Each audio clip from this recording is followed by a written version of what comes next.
Atlas இது வந்து ஒரு science fiction action thriller movie. நெட்ஃப்ளிக்ஸில் தமிழ் டப்பிங்கோடவே அவைலபிளாக இருக்குது. ஸோ படம் ஓவரால் எப்படி இருக்குது, இந்த கதை என்ன அப்படின்னு தெரிஞ்சுக்கணும்னா இந்த ரிவ்யூ ஃபுல்லாக கேளுங்க. Hi my dear friends and families, welcome to voice of Lingesh. இன்றைக்கி இந்த வீடியோவில் நம்ம அட்லஸ் படம் எப்படி இருந்தால் பார்க்க போகிறோம். ஸோ வீடியோக்குள்ளே போகிறதுக்கு நம்ம சேனல் சப்ஸ்கிரைப் பண்ண மாதிரி தான் மறக்காமல் சப்ஸ்கிரைப் பண்ணிக்கோங்க. இந்த வீடியோ ஃபுல்லாக பார்த்துட்டு பிடிச்சிருந்தா லைக் பண்ணுறது மட்டும் இல்லாமல் உங்கள் ஃப்ரெண்ட்ஸ்க்கும் ஷேர் பண்ணுங்கள். கருத்துக்கள் இருந்தால் கண்டிப்பாக கமெண்ட் செக்ஷனில் சொல்லுங்கள். ஸோ வாங்க இப்போ வீடியோக்குள்ளே போகலாம்.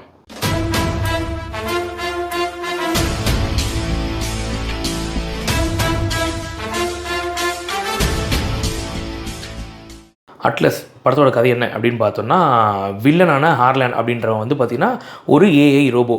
ஸோ அவன் வந்து பார்த்திங்கன்னா என்ன பண்ணுறான்னா, இங்கே நம்ம அமெரிக்காவில் டொமஸ்டிக்கில் இருக்கக்கூடிய ஒரு ரோபோஸ்லாம் இருக்கும் இல்லையா, அதுங்களெல்லாம் வந்து மால் ஃபங்க்ஷன் பண்ணி மனிதர்களுக்கு எதிராக திருப்பி விட்டுறான், அட்டாக் பண்ண வச்சிடறான். ஸோ அதனால் நம்ம மனித குலமே வந்து அழிகிறதுக்கான அபாயம் இருக்குது அப்படின்னு சொல்லிட்டு அமெரிக்க கவர்மெண்ட் என்ன பண்ணுது அப்படின்னா, அந்த ரோபோக்களெல்லாம் முற்றிலும் அழிச்சிடுது. இப்போது அது தலைவனான ஹார்லாண்ட் வந்து பார்த்திங்கன்னா வேறு கிரகத்தில் போய் அவன் செட்டில் ஆகிட்டு அங்கேருந்து இங்கே இயக்கிட்டு இருக்கான். ஸோ அப்படி இருக்கும்போது அவனை அழிக்கணும் அப்படின்னு சொல்லிட்டு அட்லஸ் அப்படின்ற அந்த பொண்ணை கூப்பிட்றாங்க. ஸோ அந்த கதாநாயகி தான் வந்து இப்போது வில்லன் அழிக்கிறதுக்காக வராங்க. இறுதியாக அவங்க அந்த வில்லனை அழிச்சாங்களா இல்லையா அப்படின்றது தான் படத்தோட கதை.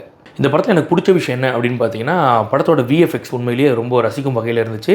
அதே மாதிரி வந்து பார்த்திங்கன்னா ஆக்ஷன் சீன் அப்படின்றது கிளைமேக்ஸ் ஃபைட் மட்டும் தான் பயங்கரமாக இருந்துச்சு. அந்த கிளைமேக்ஸ் ஃபைட் வந்து உண்மையிலேயே சூப்பராக இருந்துச்சு அப்படின்னு தான் சொல்லணும். அதே மாதிரி ஒரு ஜெயின்ட் ரோபோ ஒன்று இருக்கும். ஆக்சுவலாக அந்த ரோபோக்குள்ளே உட்காந்துட்டு தான் இயக்கிற மாதிரி இருக்கும். ஸோ அந்த ஜெயின்ட் ரோபோ அப்புறம் இவங்க வந்து அந்த அட்லஸ்ன்றவங்க வந்து அந்த ரோபோ கூட பண்ணுற கம்யூனிகேஷன் அதெல்லாம் பார்க்குறதுக்கு ரொம்ப நல்லாவே இருக்கும் ஆக்சுவலாக. ஸோ அந்த விஷயத்தில் நல்லா ஒர்க் பண்ணியிருக்காங்க அப்படின்னு தான் சொல்லணும். அதே மாதிரி படத்தில் ஹீரோயின் வந்து எப்போவுமே ஒரு மாதிரி காண்டாகவே சுற்றின்னு இருப்பாங்க. ஏன்டா இவங்க ஒரு மாதிரி காண்டாகவே இருக்காங்க அப்படின்ற மாதிரி நமக்குள்ளே தோணும். அதுக்கு என்ன காரணம் அப்படின்னு பார்த்தீங்கன்னா, அவங்களுக்கு பாஸ்ட்டில் அந்த வில்லனோட ஆல்ரெடி ஒரு பஞ்சாயத்து ஒன்று இருக்குது. அந்த பஞ்சாயத்து என்ன அப்படின்னு நம்ம எதிர்பார்ப்பில் உட்காந்துட்டு இருக்கும்போது அதை ரிவீல் பண்ணுற விதமும் வந்து ஏற்புடையதாக தான் இருந்துச்சு. ஸோ அந்த விதமும் நல்லா பிடிச்சிருந்தது நமக்கு. இப்போ படத்தோட பிரச்சனை என்ன அப்படின்னு பார்த்தீங்கன்னா, இந்த படம் வந்து ஒரு ரெகுலரான ஒரு ஹீரோவுக்கும் வில்லனுக்கும் உண்டான ஒரு சண்டை மாதிரி ஆயிடுச்சு. ஆக்சுவலாக வந்து பார்த்தீங்கன்னா, ஹியூமனுக்கும் ஏஐ ரோபோக்கும் உள்ள ஒரு பஞ்சாயத்து தான் இந்த படத்தோட கதை.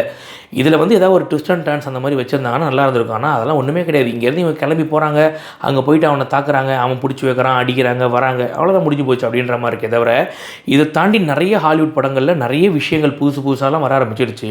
இவங்க இன்னும் பழைய கதையை அப்படியே ஃபாலோ பண்ணுற மாதிரி இருக்குது. சும்மா பேருக்கு மட்டும் ஏஐக்கும் ரோபோக்கோ அந்த ஹியூமனுக்கும் ஏஐக்கும் ஃபைட் அப்படின்ற மாதிரி வச்சுருக்காங்க இவங்க. அதே மாதிரி இந்த படத்தில் வந்து பார்த்திங்கன்னா ஆக்ஷன் தான் ஃபுல்லாகவே, அந்த ஆக்ஷன் பேஸ் பண்ணி தான் இந்த படமே இருக்குது அப்படின்னும் போது ஆக்ஷன் சீன்ஸ் அட்லீஸ்ட் ஒரு 3 நாளாக தான் வச்சுருக்கணும் இல்லையா. இவங்க வெறும் ஒரே ஒரு ஆக்ஷன் சீன் மட்டும்தான் இருக்குது படத்தில். மற்றபடி பூரா படமும் ஓடிக்கிட்டே தான் இருக்காங்க இவங்க. கிளைமேக்ஸ் ஃபைட் மட்டும்தான். அந்த கிளைமேக்ஸ் ஃபைட் நல்லா இருந்துச்சு. ஆனால் இன்னும் அந்த மாதிரி 2-3 ஃபைட் வச்சுருந்தாங்கன்னா உண்மையிலே ஒரு நல்ல படம் கூட சொல்லியிருக்கலாம். இவங்க கிளைமேக்ஸ் ஃபைட்டை தாண்டி மிச்சம் எல்லா இடத்துக்கும் ஓடிட்டே தான் இருக்காங்களே தவிர ஃபைட் அப்படின்றது ஒன்று கிடையவே கிடையாது.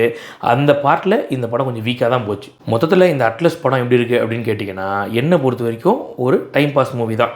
ஒரு ஒன் டைம் வாட்சபிள் அப்படின்னு கூட சொல்லலாம். அதுவும் உங்களுக்கு டைம் இருந்தால் போய் பாருங்கள், இல்லைன்னா ஃப்ரீயாக விட்டுருங்க. இந்த படம் நெட்ஃப்ளிக்ஸில் அவைலபிளாக இருக்குது. அதுவும் தமிழ் டப்பிங் கூடவே. ஸோ பார்க்கணும்னு நினைக்கிறவங்க போய் பாருங்கள். இந்த படத்துக்கு நம்ம வாய்ஸ் ஆஃப் லிங்கேஷ் சேனல் கொடுக்குற ரேட்டிங் 7/10. இந்த ரிவ்யூ பிடிச்சிருந்தா மறக்காமல் லைக் பண்ணுறது மட்டும் இல்லாமல் உங்கள் ஃப்ரெண்ட்ஸ்க்கும் ஷேர் பண்ணுங்கள். கருத்துக்களை இருந்தால் கண்டிப்பாக கமெண்ட் செக்ஷனில் சொல்லுங்கள். இன்னும் நம்ம சேனலை சப்ஸ்கிரைப் பண்ணலையா, மறக்காமல் சப்ஸ்கிரைப் பண்ணிக்கோங்க. அப்போ தான் நம்ம போடுற வீடியோஸ் எல்லாம் உங்களை வந்து சேரும். இன்னொரு இன்ட்ரெஸ்டிங் வீடியோவில் சந்திக்கிறேன். பை.